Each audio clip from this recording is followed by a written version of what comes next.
Hi, everybody. I hope y'all are doing well. I hope y'all are having a great day today. If you're new here, I want to welcome you to School of Scarlet, where we talk about the power of unconditional love. And if you're a returning subscriber or returning viewer, thank you so much for tuning back in. Today, we will be talking about the power of play through our play series, which is called Life is Nothing But Play. And so we've talked about play in a few other videos prior to this. So if you haven't caught those videos, you can go back and watch those after this video, or you can stop this video and go watch those. It's not really going in a real specific straight kind of order, but it has its kind of method to it. So we've talked about kind of a chit chat around play and play in my life, and kind of just chit chatting about how I chose where I live, what I do, and how I incorporate play into my life and my experiences of play after a non dual realization. So I talk about that here and there in that video, and then we move on to talking about play and movement, which is really cool because play and movement kind of go hand in hand. We have to move and we have to play with our bodies in order to express and communicate as well. So we'll be tying that in today through our communication. And so with movement, we talked about, after that, we made a video about the energetics of play. So with the energetics of play, play has its own energy, play has its own frequency. And so we talked about that in that video. So if you're interested in that, you can go back and watch that. And the frequencies and the energetics of play also play into communication because they all tie in and continue on. So, really, play is basically just play. That's all it is. But we're dissecting it and dissecting it and dissecting it to where it's going to really seem like play is just play. It really has no purpose, no meaning, and nothing to get from it or anything like that. It's just an inherent part of human nature that we use and we play with throughout life and use it in different experiences throughout our life. And without it, really, you couldn't have relationship. You couldn't have connection with others or unity. So it is a very important part of life, but it's a part of life that strangely is something that's not very talked about. I kind of did a little bit of research on play, and there's a lot of research on play for children, but there's not a lot of research on play for adults. But as we know, play continues for adults in many different ways. We talked about movement, we talked about dance, martial arts, exercise, yoga, all of these things that people do to play and move. One of them mainly being dance, has been seen throughout many traditions and cultures and centuries. So it's just a general part of our human nature and existence of how we express ourselves. So, along talking about the lines of how we express ourselves, we'll go ahead and just go into communication. So, we do express ourselves through play. So, one of the things that we first do early on is express ourselves without language because we don't have language. So, what we do is express ourselves through hand movements, we express ourselves through our bodies. A child can point, a child can sway or move their hands in different ways so that they convey that they want something. They do a lot of these movements. I'm trying to think what kind of movements children do in the very beginning, and there's a lot of pointing, there's a lot of this, there's a lot of waving, things like that. So that is all communication at the very basic level. So that kind of went along with movement, and we talked a little bit about that. And then we communicate with our bodies, moving our bodies. Okay. Sometimes we might not feel good. We might be sick. We might hold our stomachs.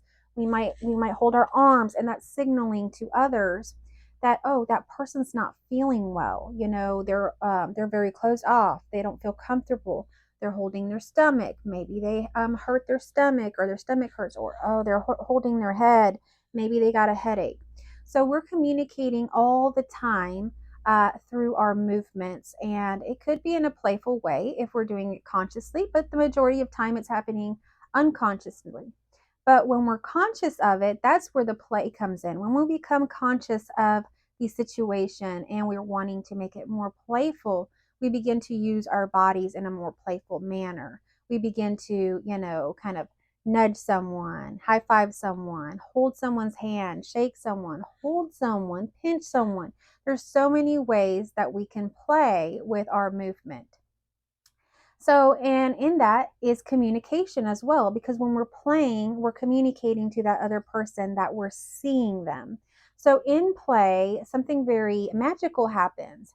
You see the other person, and the other person feels seen, but not for something like superficial about themselves. They feel seen as a person, as a human, as who they are, because when you're playing, you're not in this, it's a very different frequency, like I talk about. So when I'm talking about the different way you're feeling in this state, it's this feeling of almost that frequency of love. I mentioned in a previous video that there is the unconditional love frequency that's very high. It feels very good. And right underneath it is play. And it's a very similar frequency. So it feels very good. It feels like you're being seen. It feels like you're being loved. It's a very, it mimics love. So that's what it feels like. So when you're playing with someone, when you're teasing someone, when you're touching someone, you're seeing them and they're feeling seen. And it's a different energetics behind it. So that's why I talked about energetics, because there is a certain component to it that happens. And if the energetics aren't, right, or it's not the right time and you're playing at the wrong time and the energetics are wrong, you could have a whole mess on your hands. You could have a misunderstanding and just a whole problem. So the energetics are also something to take into consideration, your movement and your energetics when you're going into play. Play happens very naturally. It's really not something that we have to learn or really examine so much. But when we've been out of play so long, like so many adults are, talking about this can really ignite, ideas, sparks about what play is. But generally, well, play just naturally evolves. I mean, even the least playful people have been playful within their relationship. So when you first enter a relationship, a romantic relationship, there is a level of play of some level. It couldn't really develop if there wasn't. It just wouldn't develop into anything. Nothing would spark it to ignite that. Um, so, at the very basic levels of a relationship, you learn to play or you naturally play. So, think back to that, to the times that you've had a relationship, and how did that first happen? How were you acting? How was the other person acting? Because maybe they were inspiring play, maybe they were inviting you to play. And that's an interesting point. In relationships, there's two, there's at least two. So, it's a dualistic thing where sometimes you might invite somebody to play, but other times they might invite you to play. So there's this dynamic that's always going, of kind of like that giving and receiving thing that is always going throughout everything in our lives.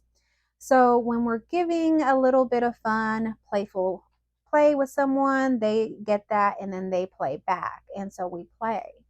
And so that's very simple. It happens. But how do we play? How does this individual play? Because each individual is unique in the way that they express themselves. So while some individuals are very sarcastic and maybe they're just going to joke sarcastically and be more in the head, you might get that kind of play. Or you might get a play that's very physical and they want to wrestle and they want to tussle and they want to fight and they want to like touch and get really in there. You might get a more physical kind of play. So there's different kinds of play that will evolve and happen depending on the individual. And there's some individuals that will never play a certain way. It's just not their nature. So you have to really get to know your nature and how you are with play. So you can think back of how you were as a child. And the other clue is, how were you in a relationship? So if you have the blessing of having been in a relationship at some point in your life, think back to that in the beginning. How was it? How were you being playful? How was the other person being playful? What happened? How did that open things up for you? Because play is also an alchemizer, just like love is. So while sometimes you might feel a little uncomfortable, you might feel a little anxious in a situation, you might be a little scared, if you can push a little bit of play in there, or someone else can invite you to play, then all of a sudden that breaks the ice. So we've heard of icebreakers, and a lot of times at meetings and places where you're meeting new people, we throw in a little icebreaker in there. And what is an icebreaker? An icebreaker is literally just a game. It's a play. It's just playing. It's infusing a little bit of play into a situation that's a little bit uncomfortable because we don't know each other. We're trying to break the ice. And as soon as we get a little bit of play in there, what ends up happening for everybody in that room? You start to hear laughter. You start to hear talking. You start to hear the volume raising. You might even start to notice that people get up and start moving around. And so I used to be a director of a counseling center. So I did a lot of meetings and I did a lot of icebreakers and kind of things like that. And so I would notice the energy of the meeting because I wasn't involved in the icebreakers. I would present the icebreakers to my group, the meeting or whatever was happening, and set them free. Give them 5 to 10 minutes to break the ice, get to know each other. And sometimes I would engage in that, but a lot of times I wouldn't. I would just sit back. If there was like enough people for everybody to have a partner and it was just me, then I would just sit back and get ready for the next thing. But in doing that, I could feel the energetics of it. And since I wasn't engaged in it, I was really the observer in that state. And I could really see that, for one, laughter began to happen. It was a quiet room, like dead silent, and people kind of like closed off, sitting back, kind of big spaces between people's chairs, things like that. As our icebreaker gets going, what you notice is laughter. Then you hear talking. Then you hear like a little bit more talking, like the volume raises. Next, you'll hear chairs moving, people getting up. That's play, that's movement, that's life. That's our natural nature. But we've been taught and we've learned that, if we can sit down still in our chair, in our desk, and listen to someone for a certain amount of time, we can learn. And so we've, evolved and adapted ourselves to be able to do that. And we can clearly do that. But we still need play because that's very natural to us. That is our inherent nature. And that's what we truly gravitate to and do. Just like maybe, a kangaroo jumps, we play. And animals play as well. It's just a very natural thing. But anyhow, that all begins to happen. And that's why you do icebreakers. That's why, you have these things. And, I've also counseled people. I've counseled couples, many people over years. So I get to go into their deep into their mind and really know their thoughts. They share their thoughts with me. I bring their thoughts out, things like that. So I began to really examine people at their very, organic, basic levels.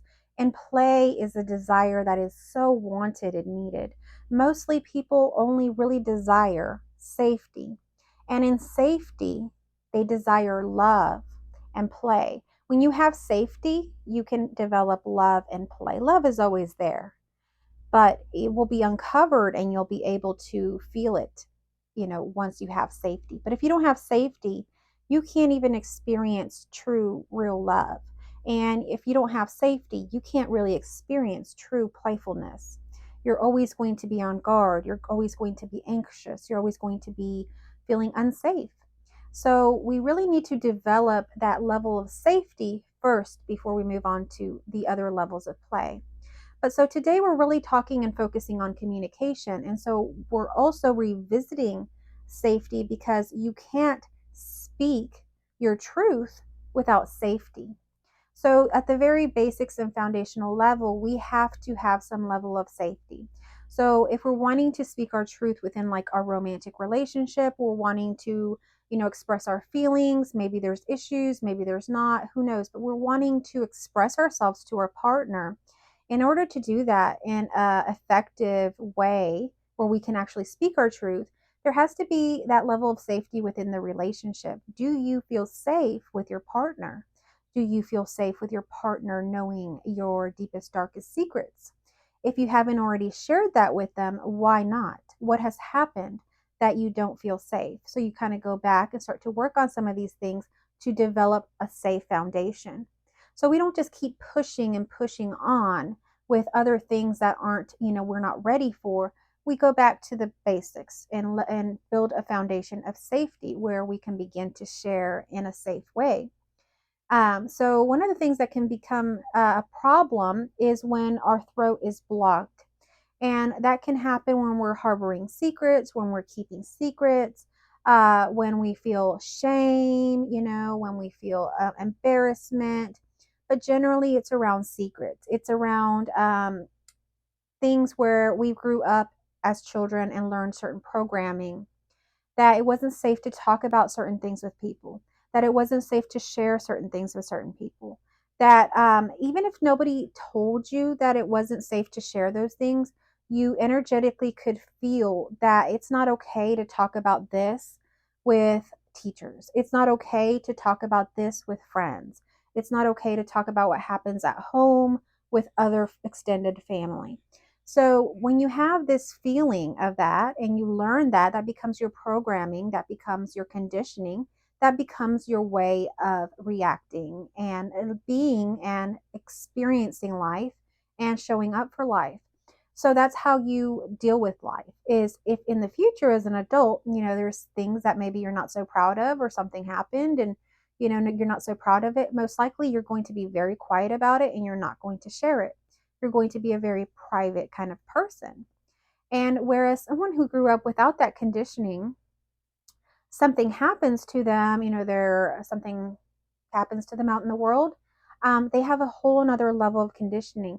They're going to get on the phone. They're going to call a family member, tell them what happened, tell them they're sad, talk about it, get your emotions out.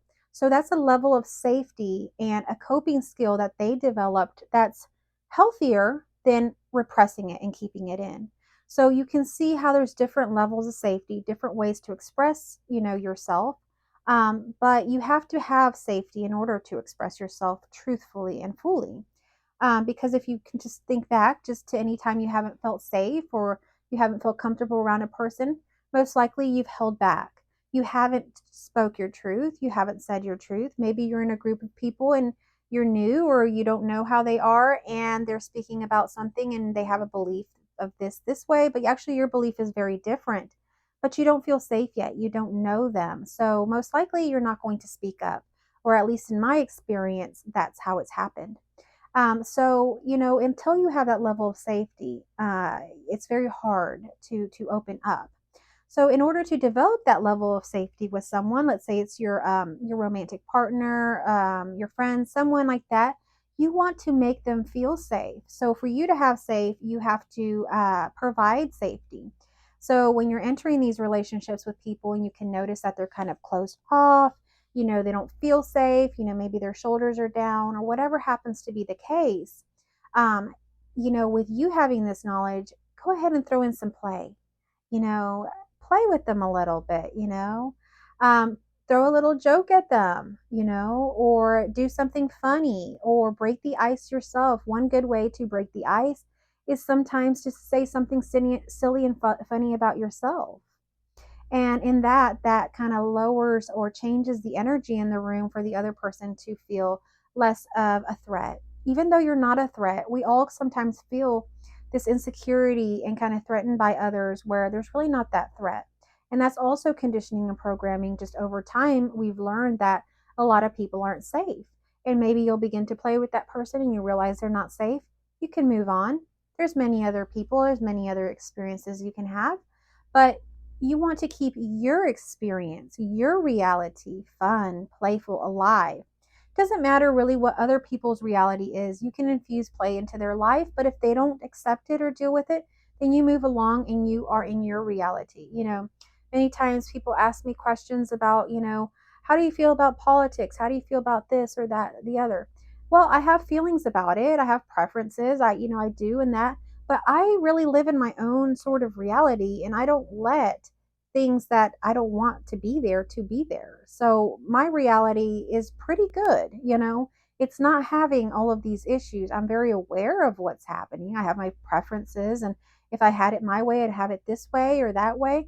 But I do have it my way, and I get to choose, and we get to choose. So we are in a safe space right now. We don't have, at least where I live in the country that I live in, it's pretty safe. So at this point in time, I'm creating my own reality and I have the ability to do so. Now, if my environment was different, if I was in a war zone, if I was captured, if something else was different, then the situation would be different and the level of play would be different. And you would probably be playing a lot more in your internal world, which is in your mind. That's why I say in the highest levels of safety and love, you can play with your whole body. But when you're not safe, you end up moving more and more and more up into your head because in your head, nobody can get to that. But when you're safe in your body. You can stretch out, you can feel safe. Even animals feel safe. I have a couple of dogs, and they're really funny, and I love to watch them sleep and play and do different things because they are so open with their bodies. I've had other dogs before, and other dogs haven't been as open, but the ones I have right now, they flat out like sprawl out, like they fall asleep. You can poke them, everything, and they feel so safe that they don't even flinch or move. So that is the level of safety that they have, and they also can play and do different things. Whereas, a dog that's been abused or it doesn't feel safe is very timid, is very scared, doesn't know what to do, is like in a corner, always observing, not sure what to do. So it's a very different level of energy that begins to happen. So now moving back into communication. Now, communication is really always tying into this because everything I'm talking about, all of this play, even moving your body or keeping your body open, all of that is communication. Whether you realize it or not, communication is mostly non-verbal.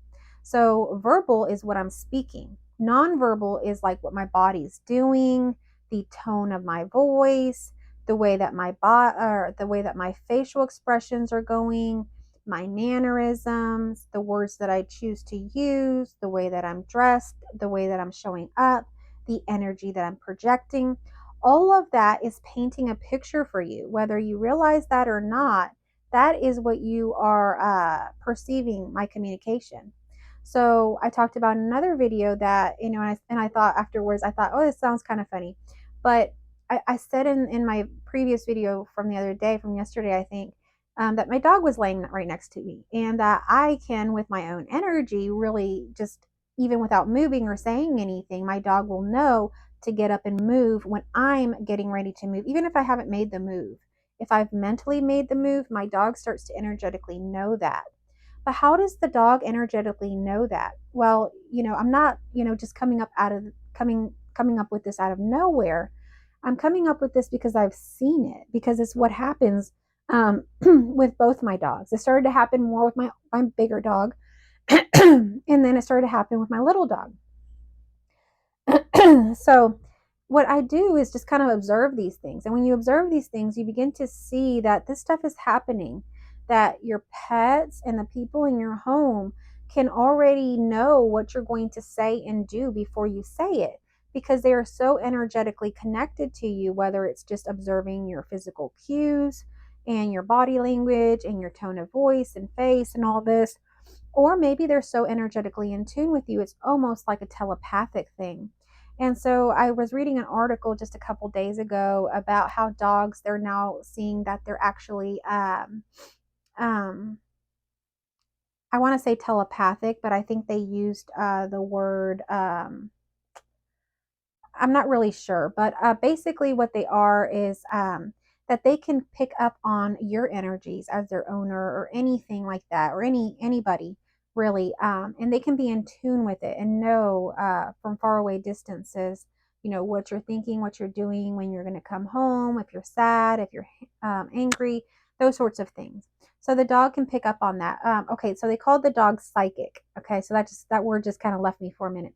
So they said that the dogs are now considered to be psychic because they've done enough scientific tests to show that it's not that it's their sense of smell. So the test that they were doing was that a person would leave their dog at home and they would go off to work.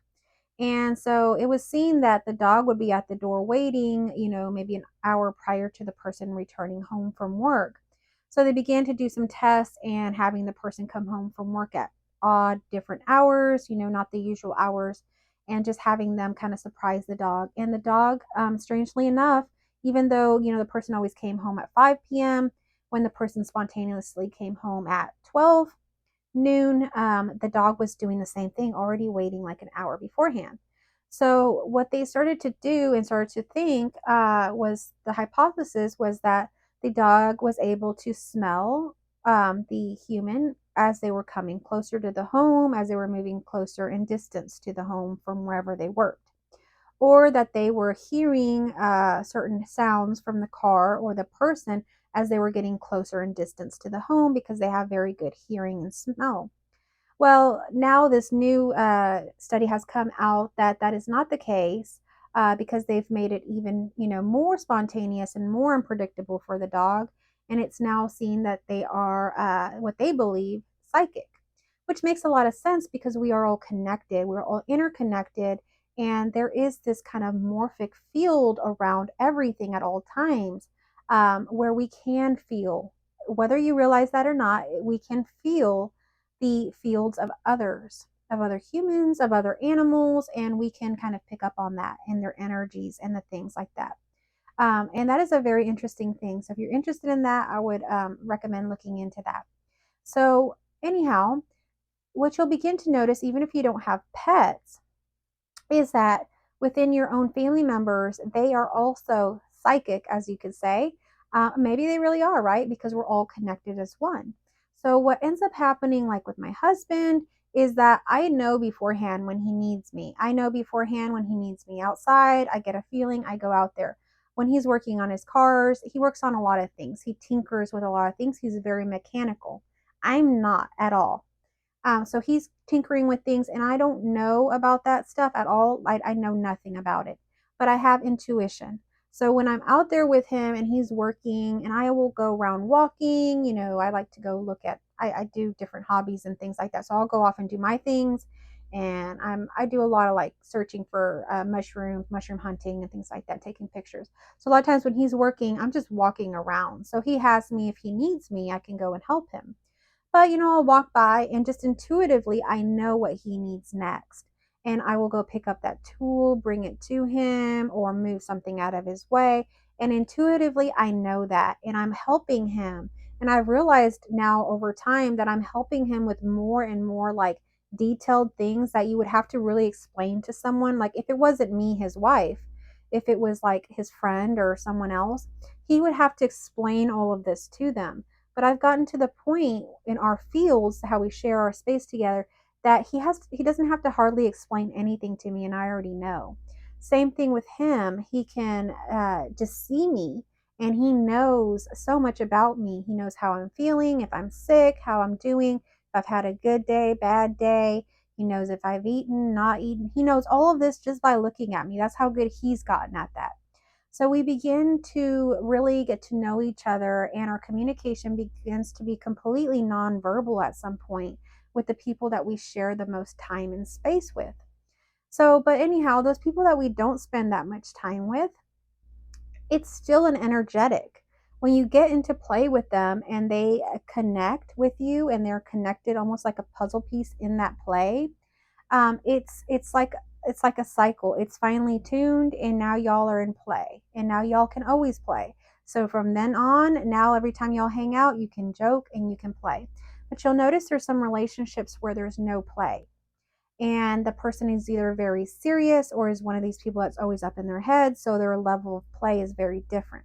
Could just be very sarcastic jokes, very dry jokes, very witty jokes, and while they're fun, it could be very different for the person that is a lot more playful in different ways of play. So it's almost like the five love languages. There's like different levels and different kinds of play.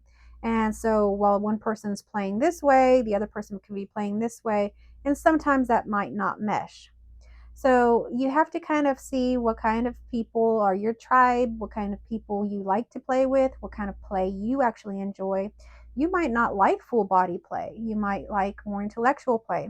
To be honest with you, I actually like more intellectual play. I like more board games like Scrabble, and I like more intellectual jokes. I like jokes. I like witty jokes. I like to think about things. um, I enjoy that more. So I'm more in my head generally, but I'm able to move with my body at any time I want. So I'm connected to that. So I can choose to play with someone that is in their body, like a child or an adult that's playful. I could move into that if I want to, but naturally I know my kind of play that I enjoy more is more intellectual. So for me, you have to be aware of that. Even while some people are saying, okay, it's better to be in your whole body. Yes, it is. But you still have to know yourself. And this is a very important part of communication, is communicating your truth, communicating your authentic self. So I talked about in another video how I really believed that play was very imaginative and, dress up and just fun. And I believe that children should be in play. And so when my daughter was little, I really immersed her in that. I provided a lot of imaginative toys and dress up and things like that. And she wasn't that way. She liked worksheets. She liked to create worksheets. She liked to pretend she was a teacher. That's the kind of play she preferred. So she was still playing, but it was a different kind of play. She played a lot more writing and doing things like that.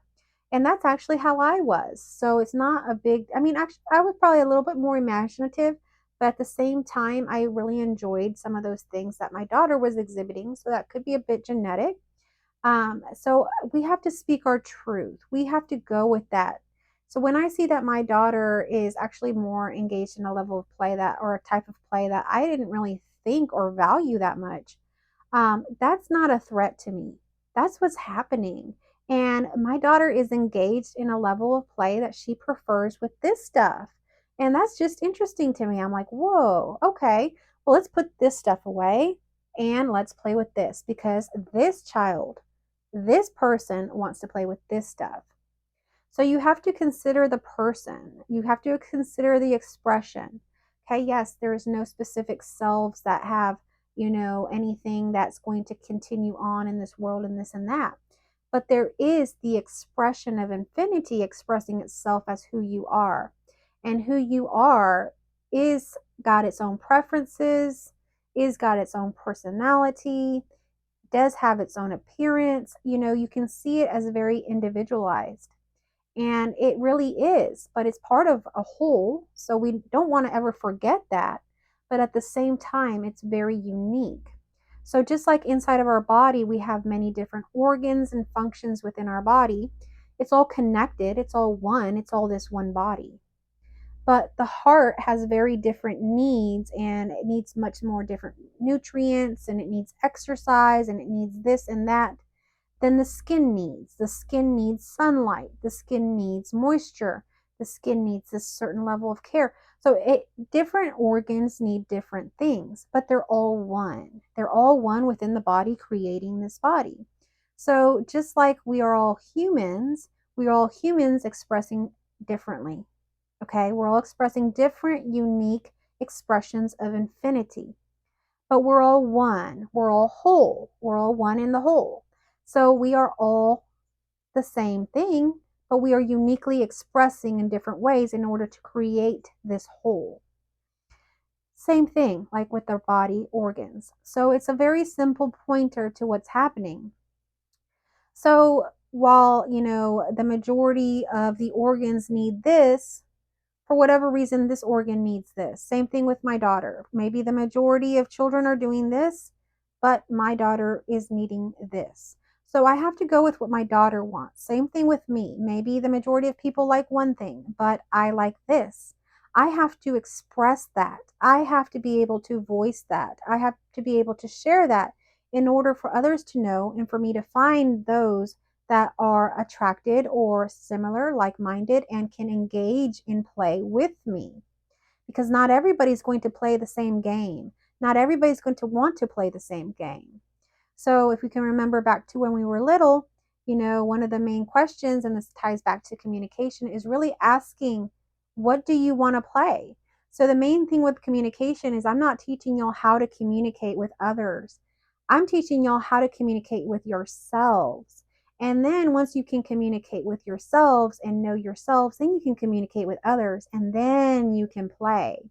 So the communication is all about how to get others to engage in play.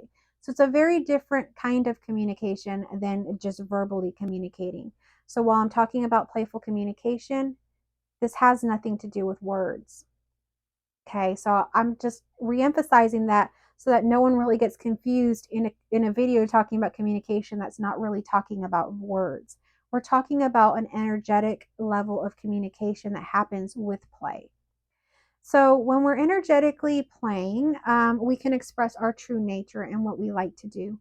And others will be attracted to it. Just like in the playground, when you're playing something or someone's off playing something, even if they're off playing by themselves, You'll notice other children come and play with them because they're attracted to that kind of play. And other children will go off and play with this other child that's attracted to this kind of play. So you'll be having kids playing, swords. Maybe they're playing cops and robbers or wars, a very kind of dark thing here. And then we have kids over here playing mommy, daddy, family.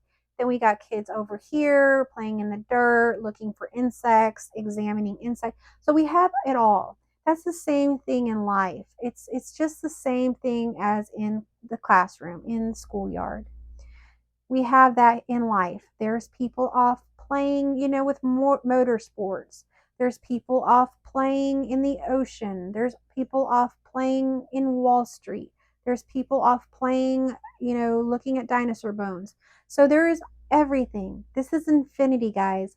So the question now becomes, what do you want to play? What do you want to play today? So we wake up every morning as children, and or we run outside and we find our friends, our tribe, or maybe we don't have friends. But the question is, what are we going to play today? What do you want to play today? So what do you want to play today? That's the question. There's endless amounts of possibilities.